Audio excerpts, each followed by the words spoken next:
Good evening and salutations, my G-Trans. You know, I just want to sit there and start off by saying that I genuinely love doing this. I genuinely love talking about these soaps, breaking them down, in a very fun and interesting way. Even when the episodes are challenging, usually find something interesting to talk about. And this episode is no different. But I gotta sit there and say that there's just some stuff where it's kind of clunky, and I'm just like, what was the original idea for this episode? Because whatever it was, um, it kind of went off the rails a lot. And I want to start off with Trina and Laura. Which, by the way, what was even the point of having her there for like 1 minute yesterday when we're just gonna sit there and see her today? But okay. So Trina pretty much asked Laura, what's going on? What are your plans for Heather? Because in the beginning, she seemed like she was upset with Laura for practically advocating Heather's release, right? Which I totally understood, and I was totally there for it because I'm like, yo, Heather caused a lot of pain. You got Laura that they're practically advocating for a killer to be released. So I was with it, right? And part of me was a little perplexed about this scene because on one hand, she wanted to sit there and give Laura the benefit of the doubt. You know, you're Ace's grandmother. You know, you're Ace. I mean, you were Spencer's grandmother and everything like that. You're good people. You've always been good to me. So maybe I shouldn't sit there and just jump off the rails and be like, "What the hell is your problem?" So on one hand, I understood why she was a little more calmer in this situation. But then, Laura is pretty much kind of talking like a politician there. And it's like, she wants them to see, about the metal poisoning. Basically, Smith is saying that, maybe the metal poisoning affected her, her ability to sit there and think straight. And that's why she did the stuff that she did. And there was one point where Trina's like, so you're advocating for her release. Is that what you're sitting there doing?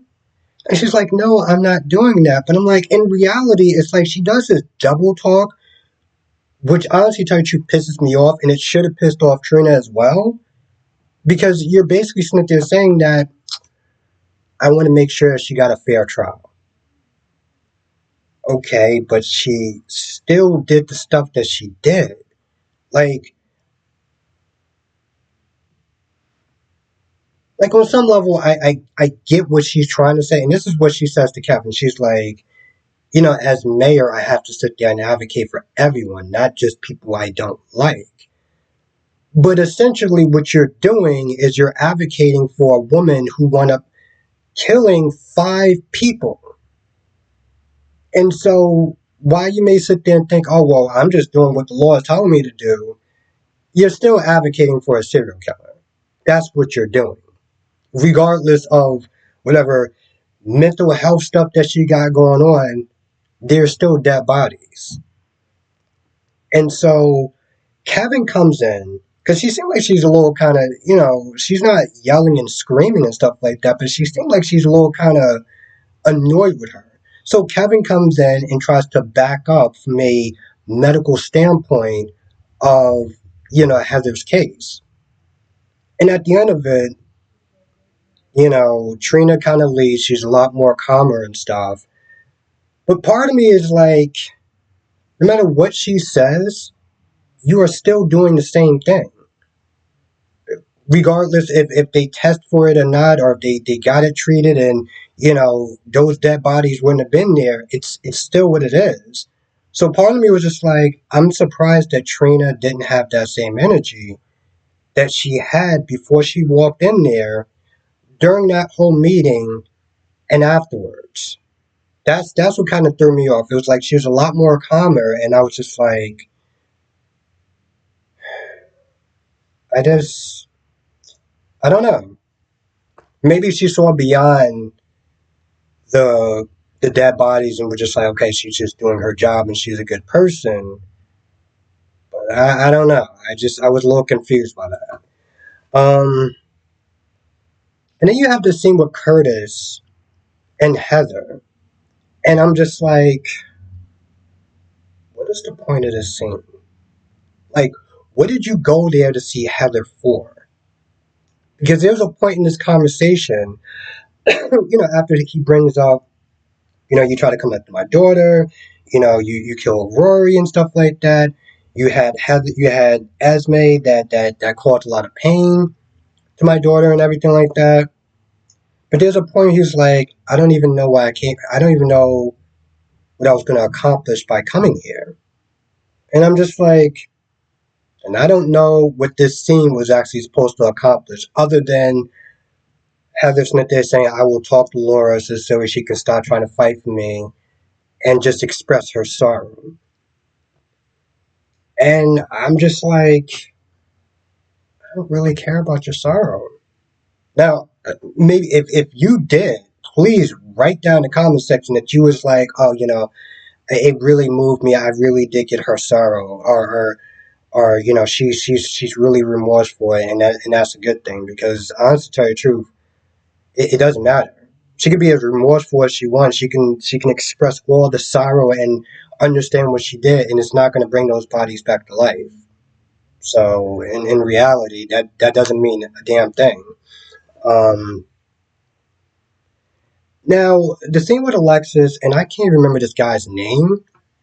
He comes in there with a bunch of champagne, talking about let's celebrate. And Alexis, like, what you did was clickbait. There's one point also, and I forgot about this, where Trina was like, I didn't give a statement. I didn't get interviewed by anyone from um from the invader, because they used her as clickbait for part of the article, and that's what Alexis Smith they're saying. Alexis, like, you can't be doing this. Like, it's very unwise to be sitting there coming at the Laura, using clickbait to sit there and try to stir up circulation, and pretty much paint a target on her back. Unfortunately, some of the stuff that he did sit there and say in the article was true. Like, you are fighting to get her release. And that's what Trina was sitting there saying. It's like, at the end of the day, you know, you're trying to prove this metal poisoning is going to have her go free. Well, whether she goes free or not, it's up to the justice system. Like, okay, but you're asking for the case to be reopened, so there's a good chance that she can be released, and you're cool with that. You're cool with that. That's what you're cool with. Okay. Um. Then Diane comes in, and they go back and forth about the transcript and everything. And Alexis points something out. Alexis is like, if they do decide to set her free, this could be in precedent to your case. And she won so many cases, so many cases, whatever, that she's like, what are you talking about? She's like, Franco. Franco with the tumor. Franco got released. All those bodies and everything like that wound up happening got released because of that tumor, because of that medical condition, the newfound evidence. And Diane's like, oh man, if Heather goes free, this is because of me. I was like, no, if Heather goes free, it's because of Laura. Let's place the blame where the blame actually belongs, which is going to be on Laura. Now, this is another scene where it's like, what were we doing with this scene? Because we got a scene with Christina and Blaze. And they're doing this hypothetical fantasizing about their baby and wishing that the baby that's inside hers was their baby, which is already an out-of-pocket thing, especially considering, Kristen, you know damn well that that's TJ Molly's baby. So why are you even allowing yourself to have this hypothetical dream? It's just out of line. They go on with this dream, right? And Molly comes over. Molly's upset. Molly's like, I need to sit down and vent. So she vents about having an argument with TJ for like 40 minutes. You know what she doesn't do? She doesn't sit there and tell them what the actual argument was about. Because if she knew if she did that, Christina would be upset. She would be up in arms and everything like that.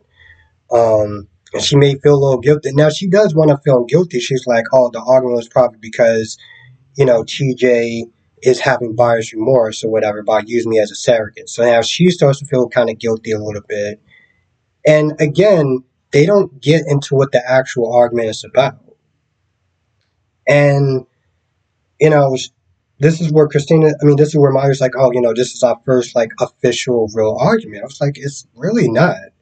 Remember the argument before when you slept with Brando and TJ forgave you in less than 8 hours? I mean, that was a major argument, but I guess this one lasted longer. And I don't really I don't get those terms. I don't get those terms. Anyway, she just, vents about the argument, but she doesn't sit there and say what the argument was about. So it's like the scene could have been so much more than what it was, and it feels like we got kind of cheated out of an actual good conversation rather than, oh, the perfect couple just had an argument and she needs to vent about it because they were high school sweethearts. And it's like, okay, I mean, every couple has an argument, but they get through it eventually. Like I don't really understand, but okay, sure, you're upset, so we'll whatever. And then afterwards, she leaves, and Blaze is talking about their relationship and being like, is that going to be the end of their marriage? And Christina's like, well, it's not really a marriage; it's like a domestic partnership that's recognized in the state of New York, and blah blah blah blah. And when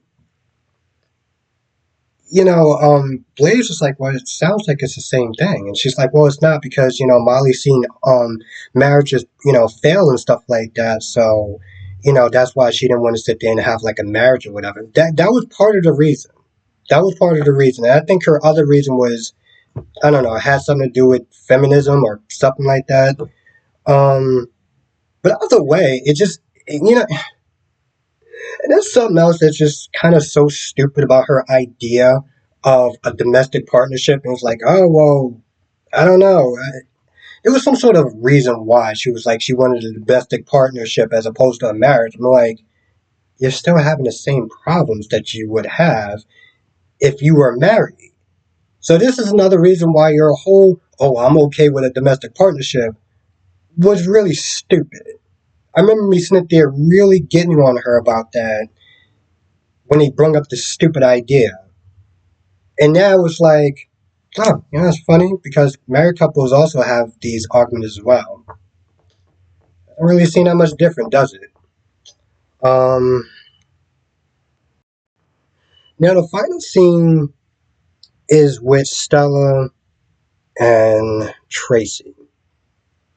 I know a lot of people actually really love the scenes between Stella and Tracy. So if you're one of those people that like their chemistry and their back and forth and their banter and everything like that, it's going to work for you, right? For me, the scenes like this was a scene that was just shoehorned in, right? Tracy talking about Gregory, um, and how it kind of made her a better person or something like that. And then Stella Smith did talking about how she was with a guy. It didn't work out because she had to sit there and step up when Marshall left and to sit there and help her sister. And so they didn't work out. And then she was going to sit there and be with some guy in London. But apparently the guy in London couldn't hold a candle to the other person she was with. So, that didn't work out. And then she found out that Marcus died or whatever. And it was just like, okay, I'm very perplexed about what this scene was supposed to, like, what the overall message was the scene supposed to be. Maybe it was about grief, acceptance, learned lost love or something. I don't know. I don't know what the overall scene was because it just like throughout this episode it seemed like it was like well, we gotta we gotta find another scene to make this work. And it just seemed like okay, we'll throw that scene in there. I don't know how much it it's gonna really make sense in the overall episode, but we'll throw that scene in there. I don't know, maybe because Gregory, people are still dealing with Gregory's death, so I guess that makes sense. But it was just like, was this scene really necessary? I don't know. Anyway, I feel like that's about it for the most part. I might have forgot one or two things, but I think that is the gist of the episode. Not the worst episode, but there was just things in this episode that I was like, okay, there was some kind of odd choices, or I don't know if that scene was really necessary in this episode that you just kind of shoehorn in, but okay. Definitely I would sit there and say out of the four, it was probably the lowest of the totem pole, but I wouldn't sit there and say it was just god awful either. So, um, I would sit there and say this much: if you do watch all four, you can probably put this one last. I would say that. Not saying that they're saying it's god awful, but hmm, you can put this one last. Anyway, with that being said, I'm gonna go. If I forgot anything, write it in the comment section or come to the live stream tonight, 8 p.m. Eastern, 5 p.m. Pacific. We'll sit there and talk about all the shows, General Hospital, Days of Our Lives, Born and Beautiful, Young and the Restless. And with that being said, I'm gonna go. I'll see you in the next video.